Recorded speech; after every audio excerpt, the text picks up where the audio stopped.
Rwandan Cine Podcast.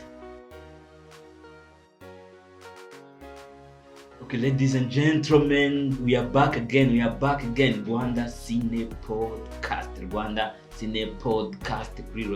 Rwanda. Rwandan Cine Podcast. Kuko no twibaze mu cinema mu Rwanda byagira script. Ubona ni nkeya. Ese dufite script writers babishoboye? Ntabwo barahari man Max, barahari nawe waba uri kwigiza nkana nose vuga papa sava se ya papa sava ko mu script right. Rwandan Cine Podcast. Yiga secondaire kagaza accounting ariko akaza ibigo urumva akavuga ngo cinema urumva ese maraje kwinyama imana genda nyibona uriya Rwandan Cine Podcast. Uzanga rero iyo urabona nka hari nka movie iri trending kabisa, shout out kuri Soloba afite movie yitwa The Forest. La filme nziza. Iya bore ya Soloba irimo creativity taho. Rwandan Cine Podcast. Ubundi burara yari yakubumbuye. Yambumbuye ati. Ugiye kujyayo nta kintu undi warufite product bishiki. Man, ya. Project nyinshi ndetse uriya. Yani warufite script cyangwa nizo wakinye zasohotse barumishiriye n'ibiti. Oya mfite projet imijya kureba ariko wenda reka mbivugaho gatoya kugira ngo wenda nkarifanye tumuhongaje kundeba tuganire. Reka mbivugaho gatoya kugira ngo nsobanure wenda n'abatureba. Njye kureba raki nari mfite projet strong. Kuri njyewe numva ari strong ariko simbizi niba we yari kumva ari strong cyangwa wowe ukubwiye yaba ari strong. Hamwe na Mamiriero Clerc ndetse na Max Juste.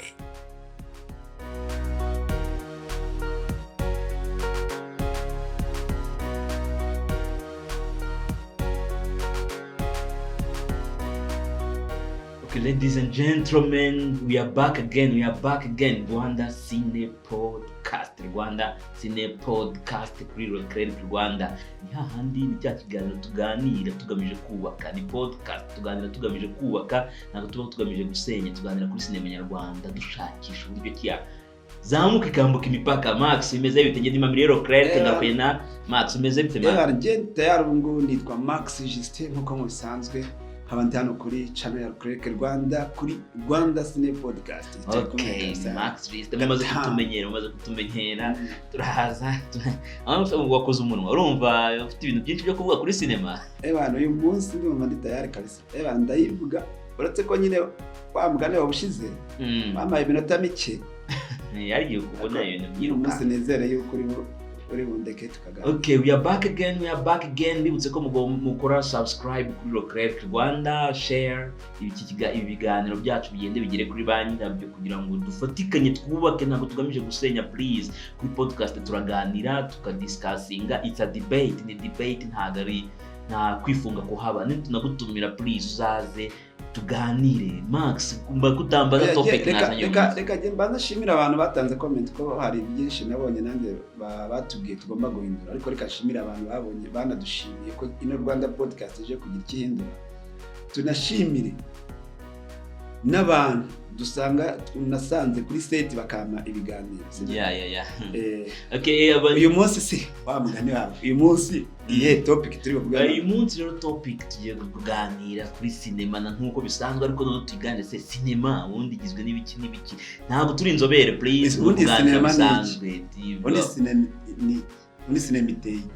Sinema nyayo ni ahubwo ako kantu ka sinema nyayo, kuko ndibona igihe ntigeze niga sinema ntabwo hambwira ngo sinema ni iki, nta definition. Ubundi nakera twiga umuziki baravuga ngo la musique est l'art de combiner les sons d'une manière agréable à l'oreille. Rero sinema ntigeze nyigaho, njye ntabwo hambwira ngo nkore definition ya sinema gusa, ariko sinema nyayo sinema nyayo unagiye kuri Google barayiguha ukagira ni sinema nyayo. Ese sinema nyayo wa mugani topic uyu munsi iba yubatse ite? Akenshi tukunze kuganira Max, kuri sinema tugeza twiyumvira abacteur. Avuga ati unise abacteur yuvuze sinema itawumva babandi tuvuga n'ubundi hano mu Rwanda twindira abansabi ba papa saba ba Kibonke bamenye abandi. Ngero buriya ntabwo ntekereza ko ariyo sinema. Ntabwo bariya ni abacteur ariko nabo bari muri part ya sinema, ariko sinema habayera kuri script, ikakurikizaho directinga, igakurikizaho aba DOP directing amafoto, ibikoresho byakoreshejwe, locations, editing, soundtrack, abantu kwirengagiza soundtrack. Sound ya sinema ni nini cyane. Sound ya sinema ni ikintu kigora. Nkeka yuko muri sinema sound ariyo igora cyane. Hamwe na location. Sound iragora cyane. Aho ya location yarimo amafaranga ntacyo yabitwaye, ariko sound isaba mu sound engineer, mu sound n'ukora sound nyine iri mu gafa wada. Script writer yahari. Iyo mu script writer abonetse sound ikurikiraho. Ubundi rero sound isanga no kuyiga. Reka bana turetse kugera kuri sound, reka duhere handi bitangira ntikiza ko cinema itangira kuri story max. Sinema itangira kuri story. Sinema itangira iyo story ari nziza ukaba kabaye. Igitekerezo. Kandi tushaka umuntu w'umuhanga. Story rero menye ntekereza ko ariyo bita script. Ariko ni nabyo n'ubundi ntago ari byo ntekereza. Ariko ari ibintu kera bajyaga batubwira twiga za secondaire, kuko ntago twigaga cinema. Niga secondaire nigaga za accounting. Ariko akaza ibigo urumva akavuga ngo cinema. Urumva cinema naje kwinyama nyuma genda nyibona buriya ushaka kujya mu kintu kakivuga kubona kitagenda neza. Basi ukanavuga kugira ngo uramba ko abagishoboye bakishyira ku muntu. Hari gihe uri n'umukunzi w'ibyo bintu ukunda kwirebera filime. Ushobora kuba nayikunda ariko nkabona sinema yacu mu Rwanda ntiri kugenda neza, ariko nyivuze abayizi bayishyira ku muntu. Sibyo se ni byo kabisa. Dukomeza ibyo muri secondaire. Noneho ugasanga hazaga za abaterankunga bitwaga ngo ba Caritas, imishinga ya Caritas za SOS. Kavuga ati mukino comedy du sketch tw'amarushanwa. Noneho ugasanga jewe nzi ikintu nkahita myandika kuri papuro byinshi, urumva nagereza umuntu akambwira ngo iyi ni story ngo shaka umuntu gukorera ngo script kagase script imeze script ndaje kweganya. Ariko ntekereza ko icya kintu nandikaga ni igitekerezo. Sinema ihera mu bitekerezo. Iva ku gitekerezo. Niko kuri sinema ihera ku gitekerezo, no igitekerezo ugahita utangira kugihinduramo script yakinwa. Ugenda ukigabanya aba characters, uranza kugabanya aba characters, ama actions, ama scenes, ibintu nk'ibyo ku bantu babizi, aba cineaste bashobora kuba babizi. Ariko se no twibaze mu sinema yo mu Rwanda igira script ubona ni nkeya. Ese dufite aba script writers babishoboye? Ntabwo barahari man Max, barahari nawe waba uri kwigiza nkana. Nese mvuge Papa Sava se. Papa Sava ni umuscript writer. None se si umukinnyi. Ni umukinnyi nyine. Ariko birashoboka ko waba script writer ukanakina. Akaba byose. Ushobora kwiyandikira. Ako ni guta umuntu abo mwataka akaba n'umugari. Bibaho cyane. Niyo wajya mu muntu uzazo hanze. Niyo wajya nka muri stories aba Jackie Chan, buri arandika. Niyo mpamvu bibago. Jackie Chan arandika kandi akabinabikina ntuza type akana directing. No kudirecting ushobora kudirecting no script writer. Akenshi aba script writers baranayidirecting bigakunda. Sinema iroroshye. Ahubwo tugaruke kuri sinema kuko tugamije kuzamura sinema yo mu Rwanda tukayivugaho. Ese sinema yo mu Rwanda tugira umuco wo kwandika cyangwa tubikora uko tubonye? Sinema mu Rwanda jewe simbizi. Reka ne kubivuga. Uri nka arandika. Mitsutsu se andiki. Ahubwo simbizi. Ngo zabwire Mitsutsu. Mitsutsu azaje kuri Mitsutsu nyabisubiramo. Simbizi. Mitsutsu ntabwo asubiramo yakini. Kereka yenda muri za film ari kumwe n'abahanuzi yenda sinzi bafite biri abakini ako se Mitsutsu ntabwo ndabona kindi kintu cyane. Buri kintu akinye bamusubije maze yongera akagiki. Yakina nta se cyo cyamuvuyemo. Ariko ari juste ntuzazi ari comique najyaga ndeba, ariko nabyo biri entertaining ntacyo bitwaye. Najyaga ndeba Mitsutsu ni mwe akina neza nyine nka Shariro. Yigana Shariro ariko mwigana bikora kandi bikanacamo. Abanyarwanda bakayimukundira. Hari n'umuntu wapfuye mu minsi ishize ngo ari kwigana Mitsutsu. Bakunda kina. Hari umwana wapfuye muri ari Musanze. Kariya kana kaje kuri stage muri Genesis karapfuye. Oya ntago ari ubu. Hari umwana ngo wapfuye ari kwigana Mitsutsu nyine mu cyaro aho ngaho akunda kureba utuntu bitwa Mitsutsu, aramwigana akunda kina yurira yikubita hasi kiyashiduka yanyuze nyine n'umwana n'umukunzi wa Mitsutsu. Mitsutsu nizere ko yamusuye uwo mwana. Mitsutsu nizere ko yamusuye kabisa. Basuye umuryango nako umwana we ntago. Oya nagenda basure abaremere urumva. tugarutse rero sinema yo mu Rwanda. Okay, hari umuntu twaganiriye mu minsi ishize atangira kumbwira ati mati rega sinema nta nubwo ari ngombwa kwandika nk'izi boro dukora za ahubwo buriya mbonye ikibazo nzambaza ihangana ibice mwiza. Umuntu wese nko ino gahunda yo gusanga abakinnyi ku maseti ya kuri set. Iki kibazo cyo kintu uzampera. Ese mufite umuscript writer? Mufite script. Wewe ni umuscript writer nta ngo bakabahari. Kuba ari aho ngaho kuri set ahubwo mufite script. Mufite script. Nibambwira ngo yego. Hagati kabisa tubiri gucamo. Film ifite umurongo. Biri gucamo je ntekereza ko kugira ngo bigende neza hagomba kubanza story ikandikwa yakwandika ikagabanywa igahabwa abakinnyi none bakajya kuri set bayikubita kabisa ariko nyine bifite ahantu byaturutse kuko buriya ni ntuzo yo kuorganize ni organisation tu buriya script akamaro kayo ni organisation umurongo abakinnyi bamenya niyo umukinnyi yaba ari umwacteur mwiza koko ariko agendera mu murongo wa script. Usanga rero niyo urabona nka hari nka movie iri gutrending kabisa shout out kuri Soroba afite movie yitwa The Forest.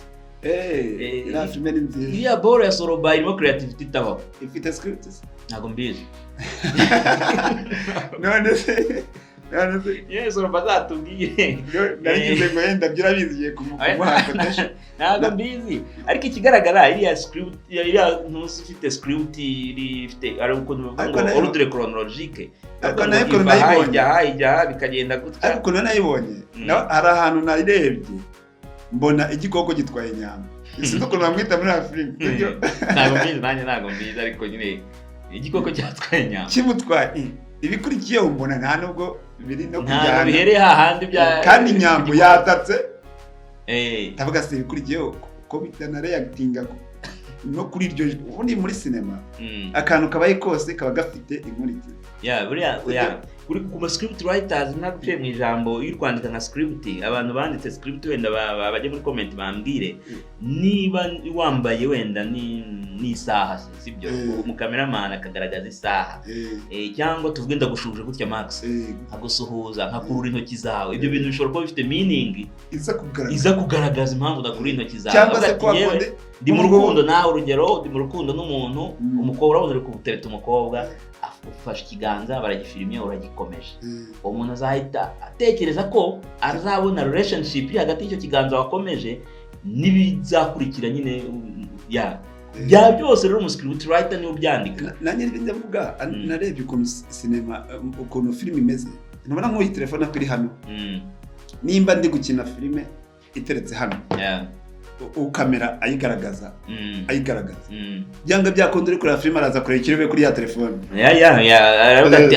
ira telefone imaze iki ukuyemo impeta gutya uyikuyemo biragaragaye kuri kamera umuntu uri kureba ntuzi iyo movie arategereza ko cyangwa impeta agize iki kibazo ibyo rero byandikwa muri script sinzira mu Rwanda dufatanye ese dufite script ibintu dukora biba bifite ama script cyangwa dukubita freestyle nk'iza rap gera kuri set kavuga ati rimwe kabiri gatatu twahagiye ariko buriya rero nakabubwiza ukuri freestyle za rap zigira inyandiko niba bayita script buriya rap ntago ari kimwe ariko n'ibindi bya cinema ariko script nicyo turi kuvugaho nizere ko bana abagabo bacu bari mu Rwanda bari muri cinema bazikoresha kuko ejo hatazagira n'urunana burya rigero nk'akantu kajya kuba ko urunana usura mu cyaro rukabwira nk'akana kati tujyane kuko bagukunda zagereyo basi nimbara nibagiye ibyo bakinye zare kuri script hagira ikijyanye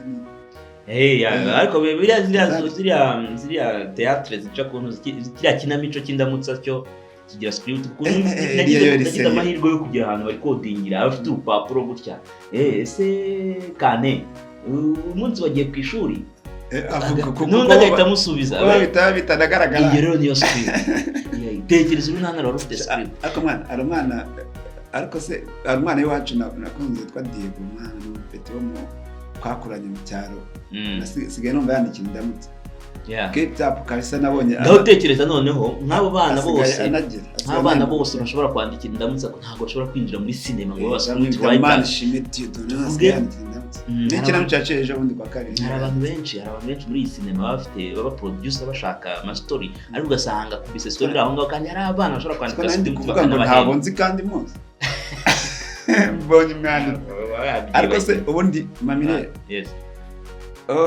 iminota nabonye iminota yawe yirukanka nk'amazi ndagira ngo mwibarize akabazo twari turi kuvuga kuri ibyo bintu byo kwandika bya script n'amaze nibuka ko ubushize wambwiye kuri Lucky Lucky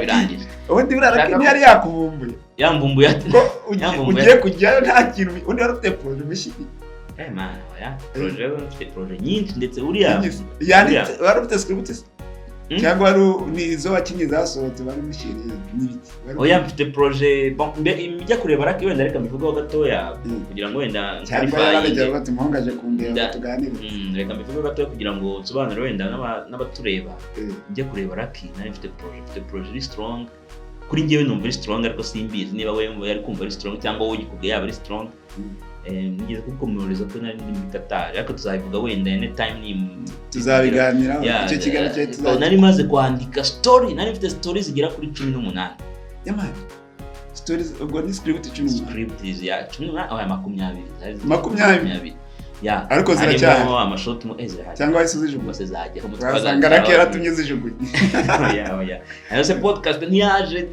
nshobora kutabona no producer hanga akavuga ati mwana reka nze nkumenemo amafaranga nibiko izo stories zihari please aba producer izo stories zirahari zigera kuri 18 zirimo amajare yose ya filme ariko abatera nkunga ba producer muri Mamere script 20 20 ese ubundi buhari abantu bazifite hano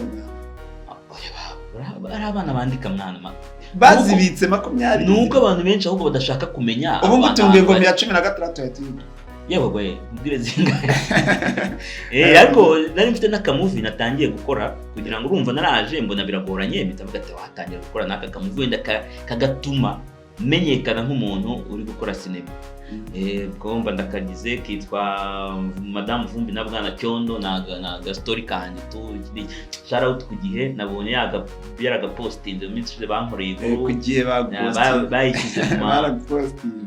bayishyize mu ntuza mu script yo muri weekend umuntu ashobora kureba nawe ugenda ukarebe ushobora kubukaze ubwo kuri Create Rwanda ikihe ni kinyamakuru nemera nimba story yawe iriya yari yakanga yari ya mbere iyo igihe yashyizeho ndiya uri iyo story ko nayikoze ni nka introduction y'ama stories yo ntabwo iri mu mubare muri izo mbere ntabwo yari irimo ni nka introduction y'ama stories niyo na nyamara ushaka ko nawe uri ajya babyita ubundi akantu kajyamo ibitabo n'inzu ndashimira ujya ukora ngo inzu y'ibitabo se uri iki ahantu harimo story 20 birandana cyandika n'ibindi mwana ntabwo zikiri 20 kuko kuva ngira mu Rwanda nahuye na experience wavuye Qatar ufite 20 navuye Qatar mfite 20 ubu zibaye nka 40 basanga ufite nzabikubwira ariko uko bikose hiyongeye izindi zirengenye z'amaseri ubwo nyine nashaka gupresenta iyo projet y'ama script niyo nashaka gupresenta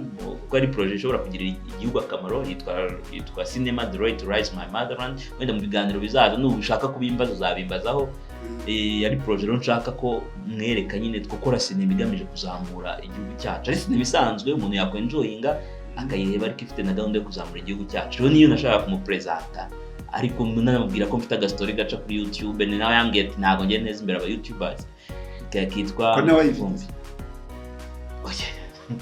ariko ejo ndetse nabonye rakajya mu bantu bagaragaza imana imbere y'abantu nawe aririmba ari nimba yararapye nimba yarahogoje Lucky se seriye naramo Lucky ndumva naciye ahantu nimba atari kuri TikTok nabonye ahantu Lucky kuririmba yerekana ngo azi kuririmba ni bya bindi nyine byo kwishakira nyine ariko imbere ya barya papa wanoze ni papa wa asatura ahubwo Lucky ni MC wa Rwanda ubuhanzi ni uwarebye ariko yararirimbye igihe yari indirimbo ya kera ashobora kuba yaratangiye kugira ngo nyine urabaye imisura bazi kugira ngo entertaining ibintu arimo kandi nawe baramubwiye yego cyangwa we ubwo nyine ni geste nka drama bari gukina bari kumakinga drama kugira ngo nyine baryoshye nyine abaye umusore no bazi ariko akitumeke n'iminota yatujyanye rega man turi kuvuga kuri script writing none ndabona iminota iratugurukanye ariko ari reka sinzi nimba twaza mbere yuko dusoza muri script writing abantu bandika script cyangwa abari kubitekereza barebe script zateza imbere u Rwanda zazamura igihugu cyacu nzajye mbona aba cineaste muri Rwanda Day nzajye mbona aba cineaste bagustinga hirya no hino Undi akenshi buriya kubera ko sinema ni team working buriya ntago rwose ibintu byo kuvuga ngo ndaba script writer ngo directing ngo ngire gute reba icyo ushoboye ufitemo potential ubari cyujyamo rero byaba byiza nubona utari strong mu kwandika script ya boosting ashaka wa muntu aze mukorane mukore team iri strong ushaka umukameraman mwiza ushaka umuntu uzi write ibintu byose mukorane umweditor mwiza ushaka sound jewe hari abantu njya nkunda sibyo nuko ntanze urugero ndasinzi inatageze abantu baririmba karaoke abantu baririmba ibisope nako usanga umuntu hari umuntu uzi base ya gitari bass hari uzi solo hari uzi ngo piano n'abandi bazi kuririmba na baking n'abazi piano noneho ku buryo bakora team imwe bakaza bakabikora nta umuntu ukora icyundi nta n'umuntu ukora bibiri uri harakantu nakomozaho wenda muri cinema team working ukuntu ari nziza no muri YouTube harakantu nshaka gushimira umuntu bita Kilama na team ye kwa kunda akora akavuga ati ngenda akora noza tsabi nanyenera mu kumufasha mufashe na nyambo nawe nanyenera mufashe no dukore team work dukore ikintu kiri strong twese tuzamuka ku buryo twese tubona amafaranga tukazamuka ariko icyo munenga ni kimwe cyangwa uruje kumunenga oya munenga nare no gaza munenga ni kimwe iyo team work bayikoresha noneho bakora cinema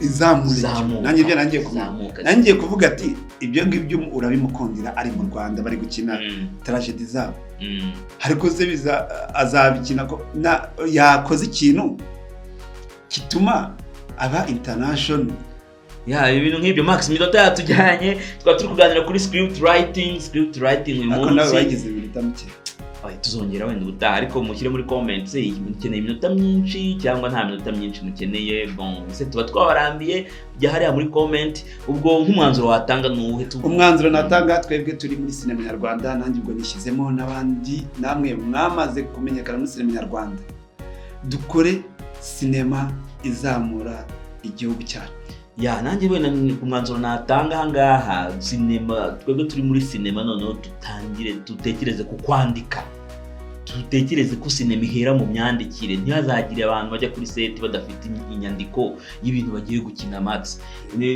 ibya freestyle nyine muri rap umuntu araza agahita avuga ati Max yambaye ingofero n'umushati y'umweru yewe ninza gutera imeza ya podcast kuri set yawe nzamenye ko cyo kintu nzabaza bwa ntari Rwanda Cine Podcast hamwe na Mamiero Credit ndetse na Max Justin nakagaruka kiganiro nakagaruka dufatanye duteze sinema nyarwanda kandi sura channel ya Credit Rwanda subscribe share ndashaka ko abasineaste bose abantu bakora filme bose aba filmmakers bose bo mu Rwanda ibiganiro bizajya bibageraho tubinshuti dufatanye tuzamurane kandi turebe aba script writers bashoboye nabo please barakenewe kuzamuka tuzamura abantu zabonye nakagira umuntu harira ibintu bitatu tuzamure aba acteurs n'abactrice gusa bose tuzamurane dufate dukore team iri strong murakoze cyane ciao turi kumwe next time Rwandan Cine Podcast hamwe na Mamiero Clerc ndetse na Max Justin.